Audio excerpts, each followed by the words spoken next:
Okay, good morning Divyanshi, अपना परिचय दीजिए। गुड मॉर्निंग, मेरा नाम दिव्यांशी चौधरी है। मैं कक्षा 7 की छात्रा हूँ। मैं रेडियंस पब्लिक स्कूल में पढ़ती हूँ। ओके दिव्यांशी, मैं आपसे कुछ सवाल पूछूंगी, आप उनका जवाब दीजिएगा, ठीक है। पहले सोशल स्टडीज से, what are the constitutional right of women? Right to vote, right to free from violence, right to education. Okay, these are the 3 constitutional rights for women. जैसे कि आप जानते हो, आपको क्लास में भी पढ़ाया था, आईपीसी की धारा 498A में दहेज के खिलाफ औरतों को प्रोटेक्शन दी जाती है। आईपीसी 323 में मारपीट के खिलाफ उनको प्रोटेक्शन दी जाती है। और third point was education.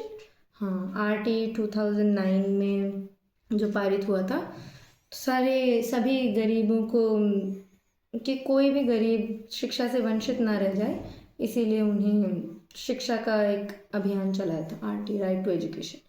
Okay, good. Who is the head of state? Governor is the head of state. Okay. Name the 2 houses of state legislature in India. Legislature Assembly, Legislature Council are 2 houses in India. Okay. Name the measuring instrument of an earthquake. Sedimentary rocks are with seismography, the major instrument earthquake. Okay. In which rocks will you find fossil? Sedimentary rocks will you find fossils. Okay.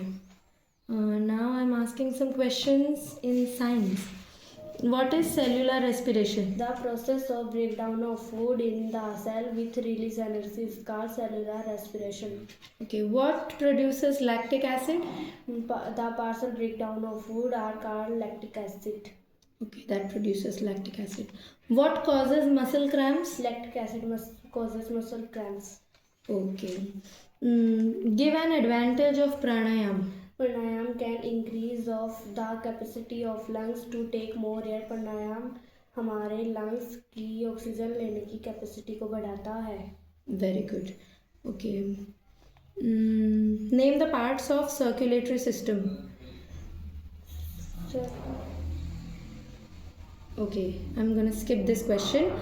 Name the largest artery in the body. Aorta is the largest artery in the body. Okay. Now I'm asking some questions from English. What is noun? The word that used a person, thing, animal are called verb. Noun. Noun. Okay. What are verb? Action verb are called verb. Okay. Hindi में विशेषण की कितनी अवस्थाएं हैं? विशेषण की 3 अवस्थाएं होती हैं, मूल अवस्था, उत्तर अवस्था, उत्तम अवस्था. ओके.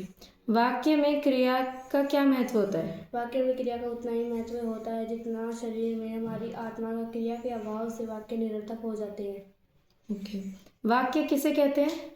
जिन शब्दों का अर्थ होता है उन्हें वाक्य कहते हैं. वाक्य 3 प्रकार के होते हैं: संयुक्त वाक्य, मिश्रित वाक्य. ओके. समास किसे कहते हैं?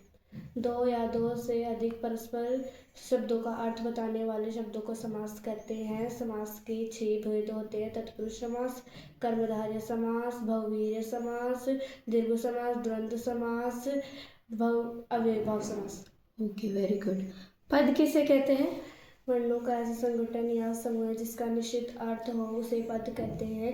पद के 2 भेद होते हैं: विकारी और अविकारी. Very good. You have done well Divyanshi. You may go now. Thank you.